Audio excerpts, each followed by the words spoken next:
Hello everyone, उम्मीद है आप सब अच्छे होंगे। इस सेशन में हम लोग JPSC mains paper 3 social science वाला जो सेक्शन है उसका ग्रुप बी ज्योग्राफी का कुछ क्वेश्चन देखेंगे। इसको प्रैक्टिस कीजिएगा। नेक्स्ट सेशन में फिर इनमें से एक क्वेश्चन को मैं एक्सप्लेन कर दूंगा। तो ज्योग्राफी का ये पहला बार है जबकि क्वेश्चन मैं दे रहा हूँ। ठीक है, तो ट्राई कीजिएगा इसको सॉल्व करने का। और प्लस पिछला सेशन जो साइंस एंड टेक का मैंने लिया था उसमें से एक क्वेश्चन को भी डिस्कस करेंगे अभी आगे। तो पहले क्वेश्चंस देख लेते हैं ज्योग्राफी का जो है। Highlight the problem of soil degradation in India, suggest measures for its conservation. तो सॉइल डिग्रेडेशन का जो प्रॉब्लम है, प्रॉब्लम को हाईलाइट करने का क्या मतलब होता है? प्रॉब्लम को हाईलाइट करने का मतलब होता है कि आपको बताना है किस हद तक ये समस्या भारत में है। ओके, और इसका किन किन एरियाज़ में इस समस्या का फैलाव है, ये सब आपको वहाँ पर बताना पड़ेगा। Suggest measures for its conservation, यानी कि इसका जो बचाव है, इसका संरक्षण है, उसका उपाय बताना है आपको। तो उपाय जो है कोशिश करेंगे कुछ स्टार्टिंग का जो पॉइंट्स होता है उसको सॉलिड देने का। कहीं रिपोर्ट में कुछ चीज़ आया है कि ऐसे करेंगे तो ज़्यादा अच्छा रहेगा, ठीक है, या फिर कोई कमेटी का बात है, ओके, इकोनॉमिक सर्वे में कुछ दिया है, कुछ भी सही पॉइंट देने का थोड़ा सा कोशिश कीजिएगा स्टार्टिंग वाला। उसके बाद फिर आप जनरल पॉइंट्स लिख सकते हैं वहाँ पर। ये सब एक तरीका होता है ताकि आपका आंसर जो है ज़्यादा इंप्रेसिव बन पाएगा। ठीक है, नहीं तो फिर ऐसे तो जनरल पॉइंट्स से सभी लिखेंगे वही पेड़ लगा रहे हैं और ये सब कर रहे हैं सॉइल डिग्रेडेशन को रोकने के लिए, है ना। तो कोशिश कीजिए कुछ अच्छा अच्छा पॉइंट्स देने का। सेकंड क्वेश्चन है, what do understand by plate tectonics, explain its relation to evolution of major landform features on the surface of the earth. तो प्लेट टेक्टोनिक्स या प्लेट टेक्टोनिक्स थ्योरी जो होता है उससे आप क्या समझते हैं, और मेजर लैंड फॉर्म फीचर्स जो है अर्थ पे, मेजर जो लैंड फॉर्म फीचर्स है उसके इवोल्यूशन में, उसके बनने में प्लेट टेक्टोनिक्स का क्या रोल रहा है वो आपको एक्सप्लेन करना है। ये सेकंड क्वेश्चन है। थर्ड क्वेश्चन है, what is the present status of hydro electricity in India, critically examine the construction of large number of hydro projects on socio economic and environmental situation.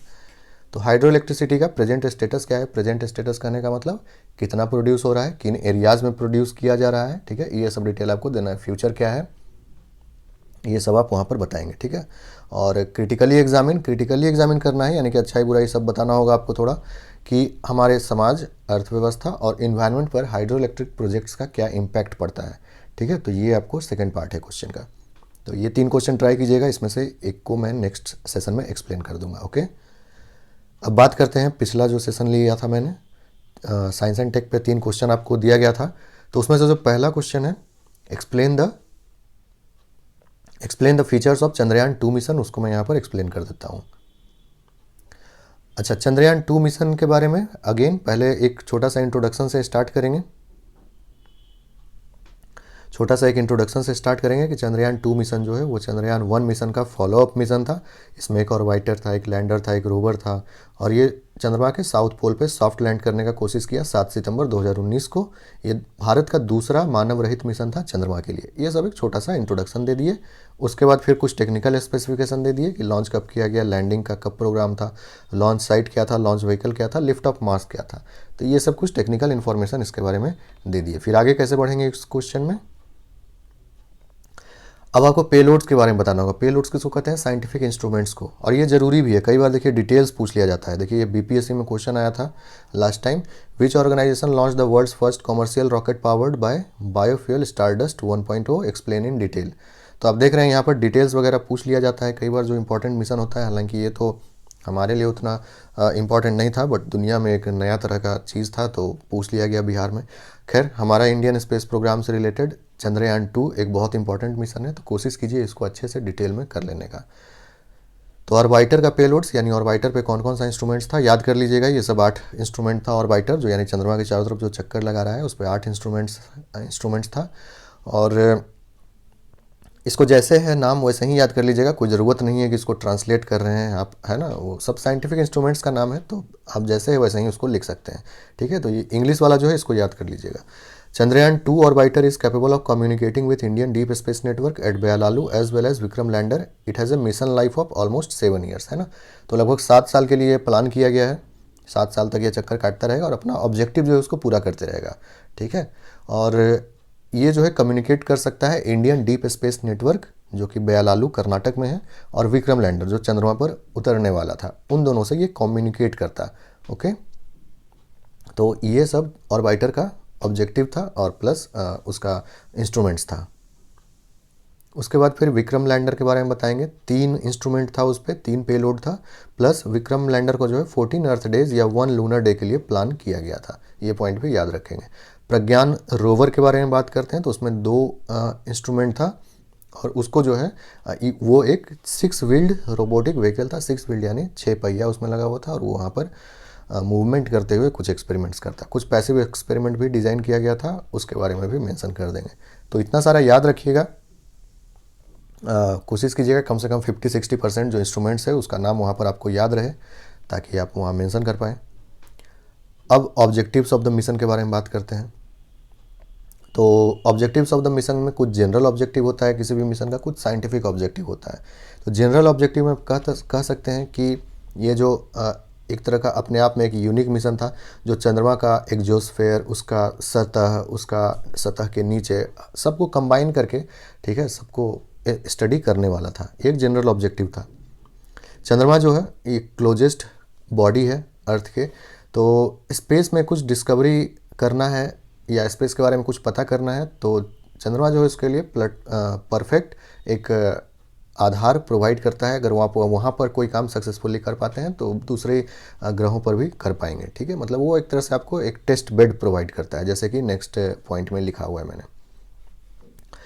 फिर fourth है, it aims for enhancing our understanding of the moon, stimulate the advancement of technology, ठीक है, advancement of technology, promote global alliances. इस तरह का कुछ भारत करता है तो डेफिनेटली इसका जो है कॉमर्शियल एस्पेक्ट भी है। दूसरे देशों को विश्वास ज़्यादा, ऑलरेडी विश्वास है काफ़ी इसरो में, और भी विश्वास होगा तो भारत को काफ़ी कॉन्ट्रैक्ट्स मिलेगा सैटेलाइट लॉन्च करने के लिए, या फिर फ्यूचर में जो इंटरप्लानेटरी मिशन होता है उसमें भी भारत को दूसरा देश जो है सहयोग के लिए बुलाएगा, इन्वाइट करेगा।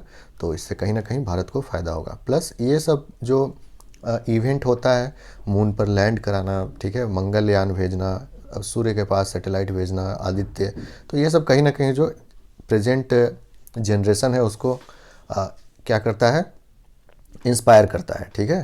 तो ये भी एक उद्देश्य होता है इस तरह के मिशंस का। तो ये सबको आप जनरल ऑब्जेक्टिव्स में कर सकते हैं मेंशन। उसके अलावा अब कुछ साइंटिफिक ऑब्जेक्टिव्स भी होता है, उसका बात कर लेते हैं साइंटिफिक ऑब्जेक्टिव्स का। तो देखिए, मून के बारे में अगर पता करते हैं तो हिस्ट्री ऑफ अर्थ भी हमको पता चलता है, ठीक है। तो मून जो है एक अनडिस्टर्ब्ड हिस्टोरिकल रिकॉर्ड है इनर सोलर सिस्टम एनवायरनमेंट का। तो मून के बारे में अगर हम पता करेंगे तो कहीं ना कहीं हमको यूनिवर्स का एक बेटर जानकारी मिलेगा, अर्थ का एक बेटर जानकारी मिलेगा। तो वही कुछ पहला पॉइंट में मेंशन किया गया है। दूसरा, चंद्रयान 1 पानी का खोज किया था, पता होगा आप लोगों को, तो उसको भी फर्दर फिर एलाबोरेट करने का ज़रूरत है, फर्दर एक्सप्लेन करने का ज़रूरत है। तो उससे संबंधित यानी पानी से संबंधित भी चीज़ों को पता करना चंद्रयान 2 का एक और उद्देश्य था, ठीक है। नेक्स्ट है, लूनर साउथ पोल जो है वो छाया में रहता है, ठीक है, शैडो में रहता है, और वो काफ़ी बड़ा है। जो नॉर्थ पोल जो लाइट में है उससे काफ़ी बड़ा है वो। तो वहाँ पर पॉसिबिलिटी है कि पानी का प्रेजेंस हो सकता है, और प्लस जो क्रेटर्स हैं साउथ पोल रीजन में वो एक तरह से रिकॉर्ड प्रोवाइड करते हैं अर्ली सोलर सिस्टम का। तो उन सब चीज़ों के बारे में पता करना भी इसका साइंटिफिक ऑब्जेक्टिव था। प्लस और साइंटिफिक ऑब्जेक्टिव क्या था कि एक रोबोटिक व्हीकल को दूसरे जो बॉडी है, दूसरा जो बॉडी है अर्थ के अलावा, उस पर लैंड कराना, ऑपरेट करना, ठीक है, लूनर टोपोग्राफी को समझना, मिनरोलॉजी यानी कि जो भी वहाँ पर मिनरल्स पाया जाता है उसके बारे में पता करना, कौन कौन सा एलिमेंट्स है, लूनर एग्जोस्फेयर कैसा है, ये सब स्टडीज़ करना अदर साइंटिफिक गोल्स था इस मिशन का। और ये सब ऑब्जेक्टिव्स जो है, ठीक है, ये सब ऑथेंटिक जगह से लिया गया है, चाहे जनरल ऑब्जेक्टिव हो या फिर आपका साइंटिफिक ऑब्जेक्टिव्स हो। तो इसको आप जो है सो बिल्कुल यूज़ कर सकते हैं अपने एग्जामिनेशन में, है ना। इसरो के वेबसाइट वगैरह पर भी यही दिया हुआ है। तो लैंडिंग ऑफ द मून, अब जो है इसको हम लोग धीरे धीरे कंक्लूड करेंगे कि कैसे जो है ये मिशन प्लान किया गया था, क्या कुछ हुआ, और अभी प्रेजेंट स्टेटस क्या है। तो कंक्लूजन में आप ये लिख सकते हैं किसी भी मिशन के बारे में कि कैसे प्लान किया गया था, प्रेजेंट स्टेटस क्या है उसका, क्या अपना ऑब्जेक्टिव अचीव किया, ये सब के बारे में आप मेंशन कर सकते हैं।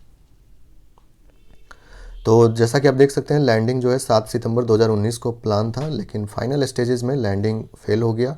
और क्योंकि जो लैंडर था वो डिज़ायर्ड वेलोसिटी यानी जितना रिक्वायर्ड था, जितना स्लो उसका वेलोसिटी होना चाहिए था वो उतना नहीं था। फिर एक फेलियर एनालिसिस कमेटी का गठन किया गया था इसरो की तरफ से कि क्या कारण रहा इस मिशन के फेल होने का।